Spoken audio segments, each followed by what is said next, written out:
Dear students, இது NCERT syllabus solid state chemistry. இப்போ question வந்து which of the following arrangement shows schematic alignment of magnetic moments of antiferromagnetic substances? இதுக்கு right answer பார்த்தீங்கன்னா last option is the right answer. இப்போ அந்த magnetic properties of சாலிட்ஸில் diamagnetic அது வந்து electrons வந்து பேர்டாக இருக்கும். Paramagnetic at least one unpaired electron இருக்கும்.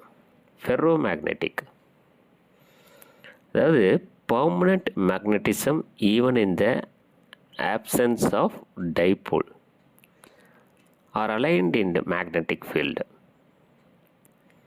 இப்போ பாருங்களேன், above a temperature called Curie, the same direction temperature, there is no ferromagnetism.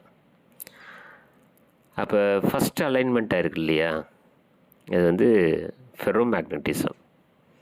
Electrons எல்லாமே அப்பில் இருக்கிறது. எக்ஸாம்பிள்ஸ் பார்த்தீங்கன்னா அயன், நிக்கல், கோபால்ட் இதெல்லாம் உதாரணமாக சொல்லலாம். அடுத்தது ஆன்டிஃபெர்ரோமேக்னெட்டிக் அப்படின்னா என்னென்னா, this arises when net dipole moment is zero due to equal and opposite alignment.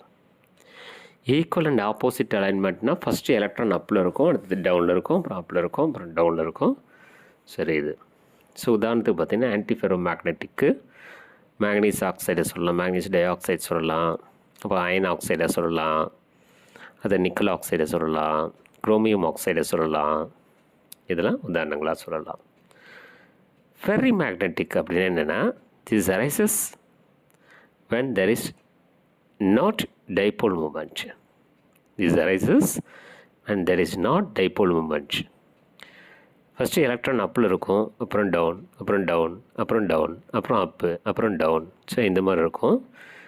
So உதாரணத்துக்கு Fe3O4 அப்புறம் ஃபெர்ரைட்ஸ் இதெல்லாம் உதாரணமாக ஃபெர்ரி மேக்னெட்டிக் நம்ம சொல்லலாம். சரிங்களா?